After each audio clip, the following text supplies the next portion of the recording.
Hey guys, we got all four here today. We have in the top left, we have me, I'm now the silverback gorilla because I've got the silver hair.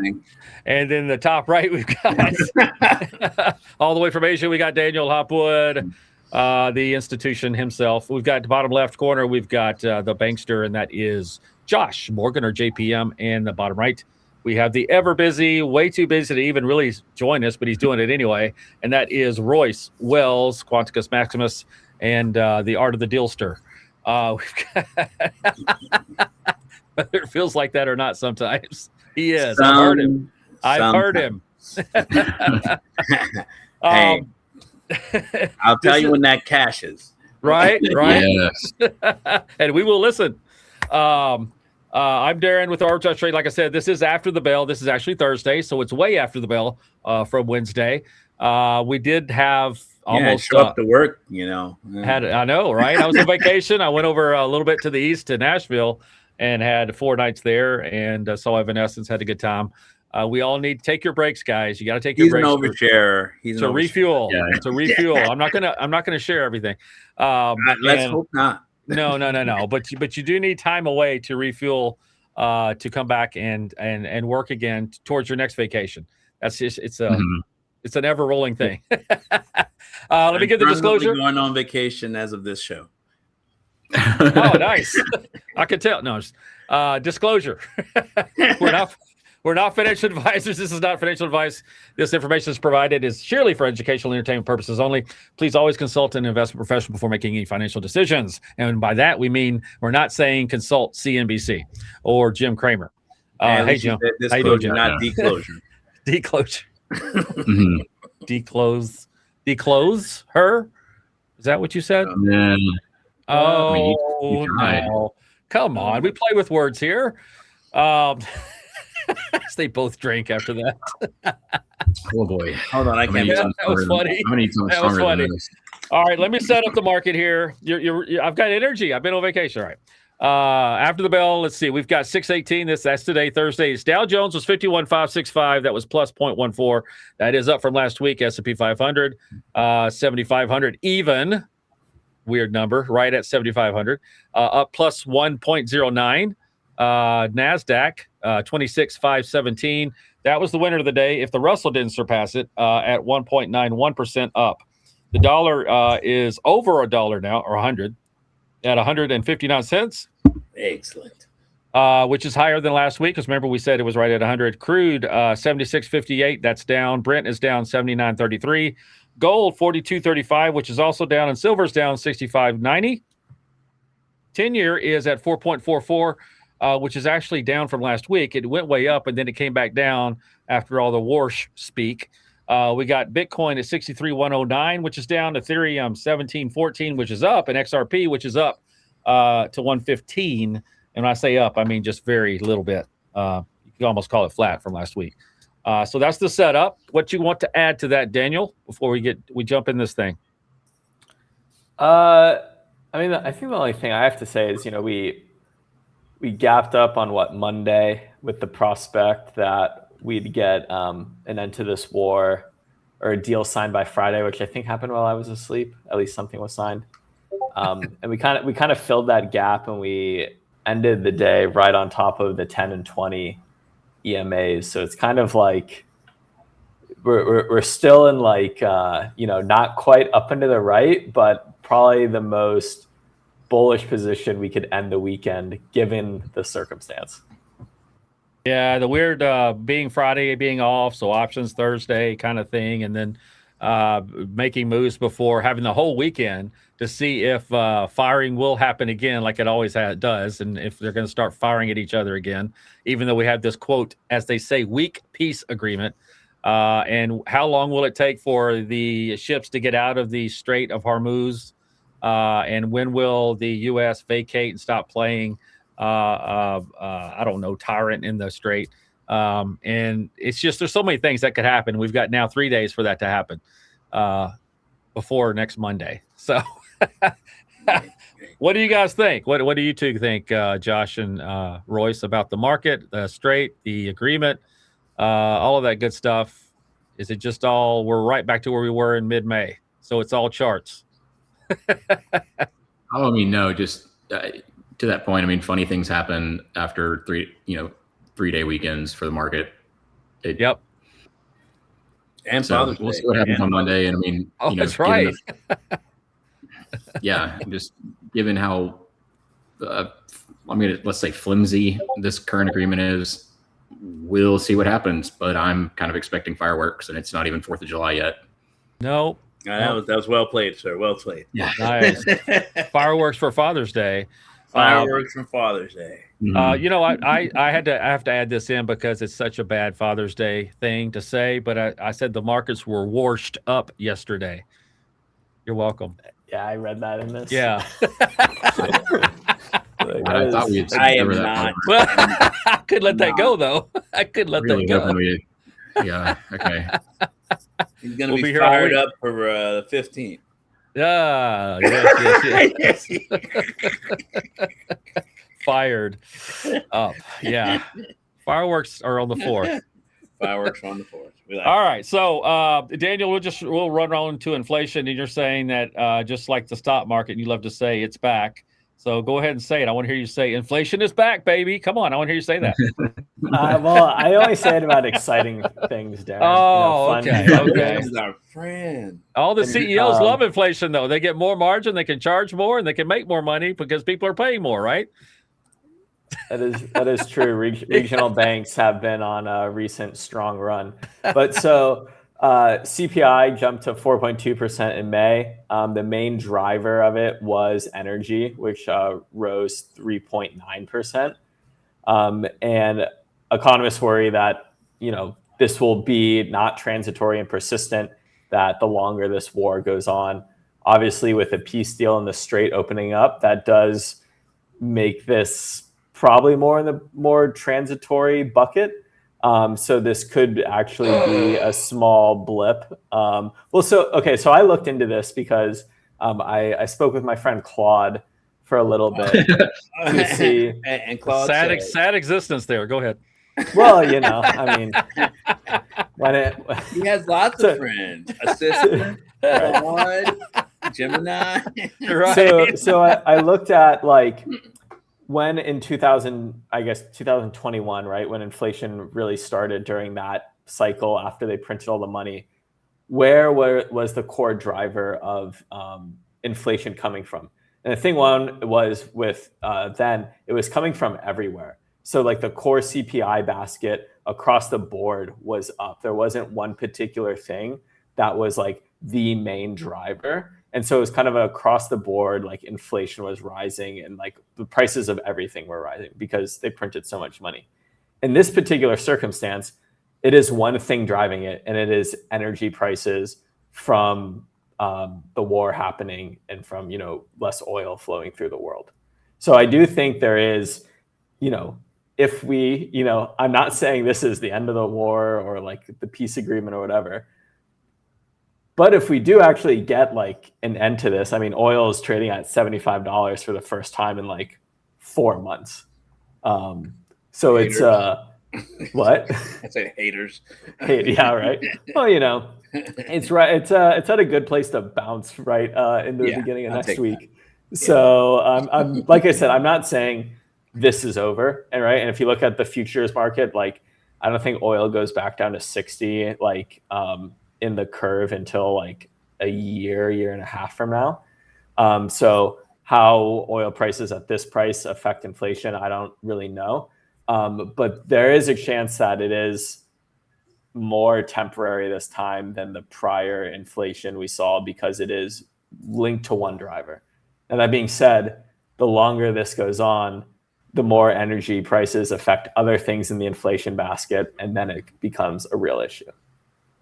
Yeah, exactly. Because you got to remember that was the only thing coming out of the Strait of Hormuz. There's more than just energy that's come out of that, and you have a supply and demand issue with some things that is going to increase prices, and especially when you look at AI and the chips and the memory and everything else, it's already moving way up because of how much is needed. And even Apple today, they're doing some kind of deal. I forget who was it with, Josh. Came out today because they can't. It's with Intel. That's it. to make chips here in the U.S. And they're going to partner together, Apple and Intel. And it's because they can't get their hands on enough chips to do all of the things that are forward-looking with the AI expansion, et cetera. So they think they have to make them here. So there's a shortage there. So the shortage drives up prices. So anything that we have shortage in that comes out of that area is going to create more inflation. And it's hasn't been really realized yet. This last few reports we've had, they're starting to show it. So you know how inflation is always, it's forward, and we're going to start realizing that, I think. And like you said, what should have happened, yields are telling a story here based on people I listen to. No matter what happens macro, it's the yields that are telling you the real story. And they didn't move much, and they should have. And a lot of things should have been happening, but they're not happening because there's something that's not coming out that's happening that's making this all a bunch of, you know what? Fuck. Did I say that? I guess I can get that out of here. Cluster. I got to make sure. How did you bleep out the wrong one? Isn't that funny? Isn't it funny how your mind works? I went on vacation and there I come back, and I don't even cuss. All right. So I got to make sure that gets a little. And Josh, yeah, you can't talk. Okay, all right. Dang, it was a fumble, and I was on a roll there. All right, so I will hush and move on, and I made a note to make sure I that out. So what are your thoughts, Josh, and then Royce, and then we'll move on to the next thing. Well, so I mean, the argument. I mean, I get the whole argument of like transitory versus persistent, but the problem is that the price of fuel is literally the dude behind the wheel of inflation. Like it's not. I mean, there is not. I mean, there are very few things that you can literally point at in the CPI that are not either directly or indirectly affected by the price of oil, the price of gas, and at this point. We talked about it, back in January, February, when this thing was actually first hitting. We said the price of gas, if this war does not end immediately in the 1 week that it was only supposed to go, this is going to be sticky. It's going to be persistent, and it's going to take a long time. I mean, even further to that point, you look at the Warsh, the brand new guy, the new Fed chair, had essentially a 3-sentence statement. And one of the big things that he came out with was like, look, inflation is higher than what it needs to be. Inflation is higher than what we expected. Inflation is higher than what everybody realizes. And the main driver is the situation in the Middle East, meaning the price of oil. And so like, this is not going away, and there are going to be drastic measures that are going to need to be taken to get this inflation under control, because what was already a concern that was kind of slowly getting under control. I mean, regardless of what you think about Powell, the numbers were starting to make sense and were starting to come down, and things were starting to get under control. And then all of a sudden, the tariffs come in, and now this war comes in, and it just threw a wrench in everything that was happening. And so I hope that this dude comes in with a sledgehammer and really figures out how to get this under control. And I applaud him for what he has said so far, that there, these new not councils, I forget what word he used. Committees or whatever it is. Committees. Yeah. The committees that he used, that are going to come in and like aggressively, we have one goal. We're united in this one front, and our whole entire goal is to get, inflation under control and to get things more manageable. And I appreciate him coming in and saying like, that is our main goal. Forget all of the other nonsense that everybody else talks about. Like, that's what we're focused on. And, I hope he lives up to the reputation that he's got, but I guess we'll see. Well, there was pretty much cuts are being taken off the board now, and they're talking about at least 2 amongst the majority. I think 9 were saying 2 or more cuts now. So, I mean, 2 or more hikes. So right. That before the end of the year. So that should be of concern. I mean, that itself also. It should be telling that this is not, if they thought it was transitory, right? There's absolutely no reason. I mean, that would be ass backwards to go, if it's transitory, to do a hike on top of, after this really, price hike versus actual inflation. Like a price hike is one thing, but actual inflation is something completely different. And if you do that on the back end of a surprise shock like that, it's actually going to be more, disruptive than just waiting and seeing.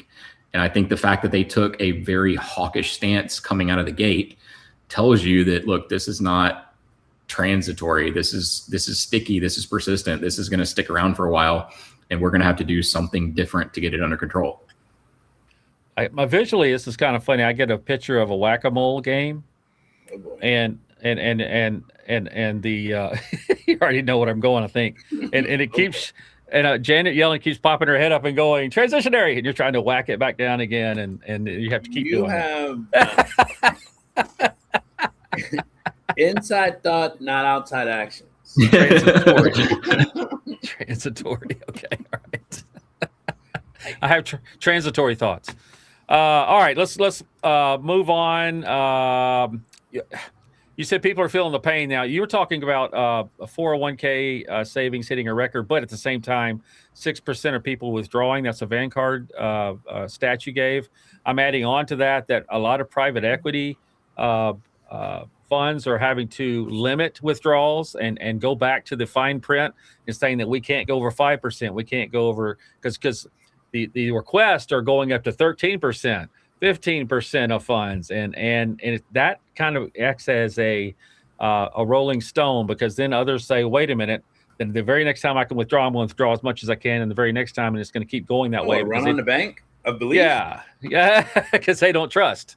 And I think it was Yellen that said that. It's like, everyone has, that's how banks work, is you have to trust them.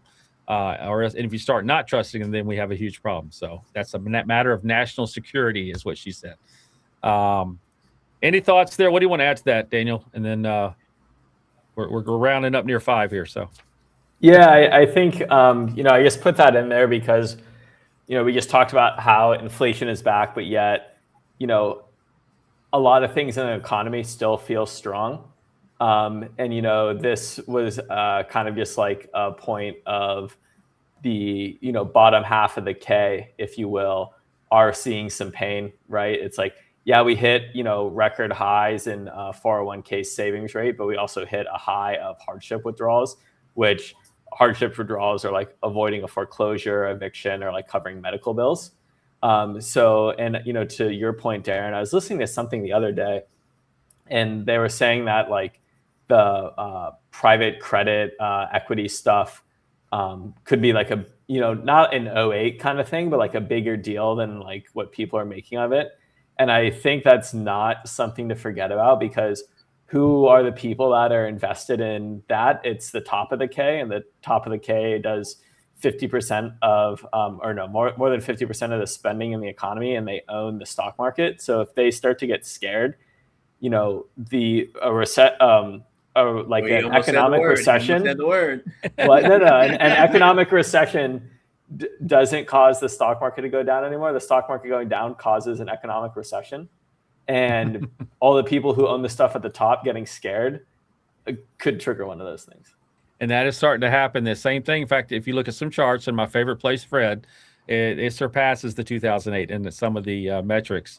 And the other big thing right now they're saying is that the people who knew that it's being harder for these funds to get people to put money in, because that's what they're using is new money to pay the old money.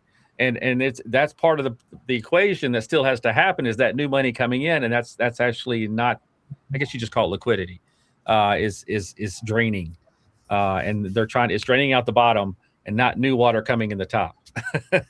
All right. Anything to add to that, Royce, before we move on to the last thing? Nope. So, because this is your spot, we're going to go on to the chart. You have a spot, yes, an absolute spot. It's called crayons, and we'll do this first, crayons and charts, after the bell with Royce Wells. And the crayon he's looking at here, he brought up Tesla. Nope, I'm going back to its cousin. Okay. Its ugly SpaceX. cousin. Ugly cousin. No kissing cousins here, folks. No kissing cousins. All right. And I think we're on 30-second chart. Let's go back all the way over there because a lot of people didn't know a 30-second chart existed on TradingView, but it does. And thank goodness for it because the arbitrage band trading system basically showed us when to potentially ride this guy. So all this morning, at 4 something in the morning where we couldn't trade, but Daniel probably could. Who knows? All the way down here, it just was falling. Got to about noon and it's like, you know what? Enough of this. Let's go back up. Made all the way about 190 and then basically coming back down. The problem is, folks, that punch right there, we're going to fill it over here. The blue line's currently underneath the purple and falling underneath the pink means another sell-off, which is what's happening right here after hours. We got that 182.63 that's happening. So now the question is, how far will it go and how far will it stop? Will we go back to see where we were? Because if we look at, I'm going to actually bring this up to the 15-minute chart and hope I have enough data. Almost. I'm going to switch that to arbitrage and say, hey, we've had a few days. So yeah, we've had one full rotation of the arbitrage band through. It started on the 15th, and now we made it to the 22nd. But hey, this actually looks pretty good. I like the 15-minute chart because from where this is saying, that means there's more up to go. It went up, tested the mean line, couldn't make it over, but that's the break over test, retest. And hey, maybe we will see a little bit more up from SpaceX in the near future. Maybe we'll make it to the moon at 221. That's all I got, guys. Back to you. All right. That is SpaceX, and that is what we call Crayons and Charts After the Bell with Royce Wells. We also have to announce that Royce was the winner last week. He has taken the reins and probably will never let go, but it was on Carnival Cruise Line, which was selected by me. And I had a chance to take the top end, and it looks like that's where it's going to play. It's going to play for a while. Small, and go home. Yes. So, Royce, you are the winner. You get to pick the next stock, and then we'll be out of here. All right. Look at so that. Next stock. All right. If I have to have one, let's go. I don't even know what this is. Who is this? Let's go over here to the chart so we can see what he's looking at. Momentum Factor ETF. Oh, we're going to do an ETF. Dun, dun, dun. So is this like a double or triple exposure type thing? I don't know. No, it's an ETF that tracks high momentum stocks. Okay. Yep. And the problem is it's at an apex. What does that mean, folks? I don't know. It's getting near its top. Yeah. And what happens typically? What goes up must come where? And look at that daily chart too. It's deep in that deflection zone. With apocalypse band. Look at that those Z. I'll say nothing. I am going to pick first the range. Let's talk about the range first. First range, we're going to say from 290 to 350. Yeah, let's do that. 290 to 350. What is that? That's $15 a piece. No, I'm sorry. That's $12.50. Yeah, that's $60. That's $60, right? Four of us. Yeah, $15 a piece. And since I'm going to be that negative Nancy, I am going to take let's see, 305 down. That would be it. All right. So then it's 3. I've gone perma bear just for you, just for you, and to prove that I am. I'm sorry. Say those channels one more time. I got them. 350 all the way down to 290. So anything under 305 is mine. And then you have 305 to 320, 320 to 335, and 335 plus. So who are you picking to go next, Royce? Because reciprocity has its place. I'm going to let you do this, Darin. Really? See. But it was Josh that gave it to you last week. No, I mean, if you're going to have a dying last wish, go for it. Nice. Hey, you got to frame it properly to make it hurt as much as possible. I'm just gonna go under you, Royce. You can't go under me. I got the bottom. Meaning above, where I've got it written. You know how I write it down. Yeah, he always writes it backwards. So oh my God, these I'm 305 to 320. I'm 305 to 320. Pick your next victim, Royce. Daniel, of course. I can't let you guys both. I mean, come on. Right. I guess I'll go above Darin, but there was a part of me that really just wanted to go at the top. Right? Wait. How long is left in this season? We got about 8 that are on there, so we got a good 12 weeks, maybe. Okay, I'll stick with above Darin. Okay. If it was a new season, I would. So Josh is up and to the right. What? Josh is way up to the right. He's got a momentum. Really has to be his game. My favorite place to be. He says we with such a joyful face. He says that. All right, guys. This doesn't happen often that Josh is the last one to pick. Let's see if he can win. I really don't like this. He's obviously thrilled about it. Yes. Not only that, but we have to get the reins back somehow. So anyway. All right, let's say goodbye. A lot could happen again. We got a 3-day weekend. We already talked about it as in the part of After the Bell this week. And so everybody have a good Father's Day. That is a father, including Darth Vader, I guess. And we'll see you again next Wednesday, hopefully. But we have so much going on at Arbitrage Trade right now. As you can see in Royce's face, there's so much going on. And that's exciting. So we will talk to you again next week. Bye. Sounds great. Bye-bye.